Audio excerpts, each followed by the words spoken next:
ગુજરાતમાં ભારતીય જનતા પાર્ટીની 30 વર્ષથી સરકાર છે અને જે પ્રકારે સ્થાનિક સ્વરાજની ચૂંટણીમાં નેતાઓના બોલ બગડી રહ્યા છે અને હવે ઝપટે ચડ્યા છે ગુજરાતના અધિકારીઓ, કેમ કે સાંસદે કહ્યું છે કે ચૂંટણી બાદ તમારો પણ હિસાબ કિતાબ થવાનો છે। વૈષ્ણવજન તો તેને કહીએ જે પીડ પરાઈ જાનાને રે। નમસ્કાર, આપ જોઈ રહ્યા છો નવજીવન ન્યૂઝ અને હું છું આપની સાથે તોફિક ગાંચી। ગુજરાતમાં જે પ્રકારે અત્યારે સ્થાનિક સ્વરાજની ચૂંટણીને લઈને વાતાવરણ સર્જાયું છે, ભારતીય જનતા પાર્ટી આ રાજ્યમાં 30 વર્ષથી શાસન કરી રહી છે, પરંતુ આ ભાજપના નેતાઓ સભા ગજવે છે તે સમયે વિકાસ અને સ્થાનિક મુદ્દાઓની ચર્ચા નથી કરતા, પરંતુ ઠોકવાની વાતો કરી રહ્યા છે અને આ નેતાઓના નિવેદનો પણ વિવાદ સર્જી રહ્યા છે। અને હવે મેદાનમાં આવ્યા છે ભાજપના સાંસદ વડોદરાથી। તેમણે કહ્યું છે કે ચૂંટણી બાદ આ અધિકારીઓ છે તેમના પણ હિસાબ કિતાબ થવાના છે અને બની શકે કે ચૂંટણીનું પરિણામ જો ભારતીય જનતા પાર્ટીની અપેક્ષા મુજબનું ન આવે તો રાજ્યમાં હાલ તેમની સરકાર છે અને ત્યારબાદ હિસાબ કિતાબ પણ અધિકારીઓના કરે તો પણ નવાઈ નહીં, કેમ કે સાંસદ તો અત્યારે કહી રહ્યા છે જેવી ચૂંટણીનો માહોલ આવે એટલે વડોદરાની અંદર આપણને ખબર પણ પડે કે ભાજપ સિવાય બીજી કોઈ પાર્ટીઓ છે। બાકી વિપક્ષી પાર્ટીની જો આપણે વાત કરીએ તો માત્ર ને માત્ર પ્રેસ કોન્ફરન્સ અને આવેદન પત્ર સિવાય 5 વર્ષમાં વડોદરામાં કોઈ કામ, કોઈ લોકસેવા અથવા કોઈ પણ બાબતમાં લોકોની વચ્ચે જવામાં બીજી કોઈ પાર્ટીને જરા પણ રસ છે નહીં। આ વિસ્તારની અંદર જે વિપક્ષી પાર્ટી છે એમના ઉમેદવાર આમ તો ખૂબ વડીલ છે અને વડીલોને આદર આપવો એ ભારતીય જનતા પાર્ટીના એક એક કાર્યકર્તાના સંસ્કાર છે। એટલે હું એમના વિરુદ્ધ કોઈ વ્યક્તિગત ટિપ્પણીઓમાં નથી જવા માંગતો। એ મારા સંસ્કાર નથી, એ અમારી પાર્ટીના સંસ્કાર નથી। પરંતુ આ વિસ્તારમાં જ્યારે વાત થાય કે ઓહો આટલા વર્ષોથી એક જ કોર્પોરેટર, આટલા વર્ષોથી એક જ કોર્પોરેટર, તો આટલા વર્ષોથી એ કોર્પોરેટરને જે વિસ્તારમાંથી મત મળે છે એ વિસ્તારનો વિકાસ કેમ નથી થતો? આજે મારે આપને એ વાત કહેવી છે। મિત્રો, હું બંગાળમાં હમણાં ચૂંટણીલક્ષી કામગીરીમાં છેલ્લા 1 મહિના સુધી હતો। ત્યાંના રિમોટ એરિયાની અંદર મેં ઘણી વસ્તુ ઓબ્ઝર્વ કરી છે કે ટીએમસી દ્વારા જે તે વિસ્તારને, જે તે ગામડાઓને જાણી જોઈને ગરીબ રાખવામાં આવે। ત્યાં રોડ, રસ્તા, પાયાની સુવિધાઓ જાણી જોઈને ના આપવામાં આવે, કારણ કે એમને ડર થાય કે જો અહીંયા રોડ રસ્તા થશે તો એ શહેરની બાજુ આવશે, એ સમજદાર થશે અને એમને એવું થશે કે આ ટીએમસી કરતાં બીજી ઘણી સારી પાર્ટીઓ હોય છે, આપણે તો એમને મત આપવા જોઈએ। આ પ્રકારનું વાતાવરણ અહીંયા ઊભું કરવામાં આવે છે।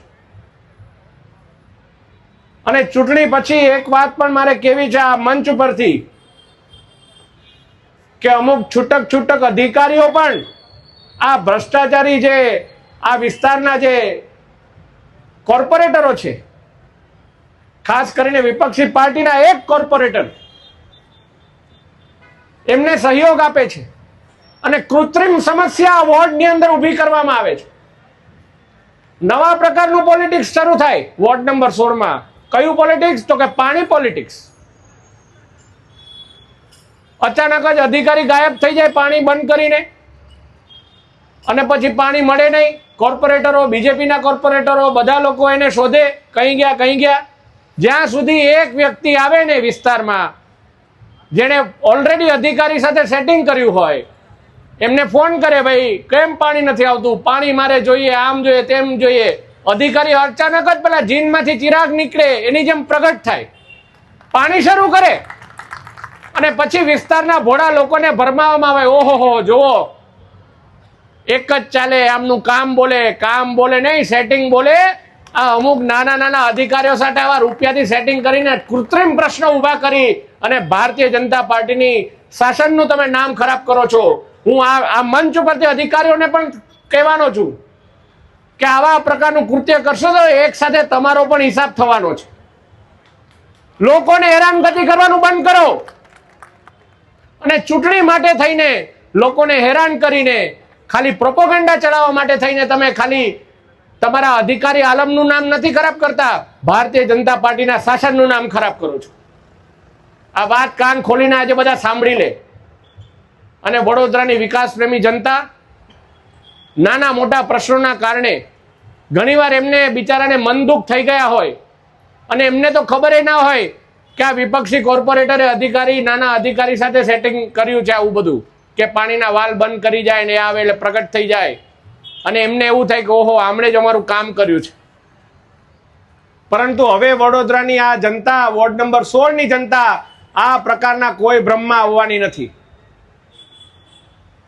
તમે વડીલ છો, તમારા માટે આદર છે, પરંતુ લોકોને તમે ભરમાવી અને આ પ્રકારે આભાસી ચિત્ર ઊભું કરી અને માત્ર તમારા મત મેળવવા માટે આ પ્રકારના ખેલ કરો છો.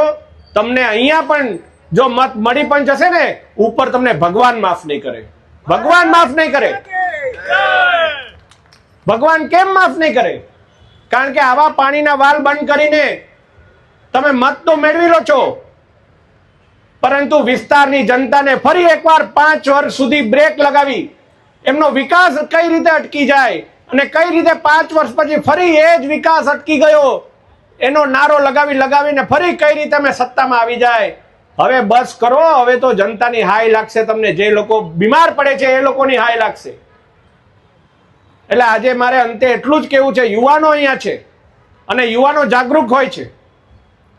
જ્યારે તમારે ત્યાં એ વિપક્ષી કોંગ્રેસી પાર્ટીના ઉમેદવારો જ્યારે મત માંગવા આવે ત્યારે એકવાર પૂછજો કે કરો ફોન તમારા મલ્લિકાર્જુન ખડગેને, પૂછો એને ગુજરાતના મતદારોને કેમ અભણ કર્યા, ગુજરાતના મતદારોને કેમ મૂર્ખ કર્યા.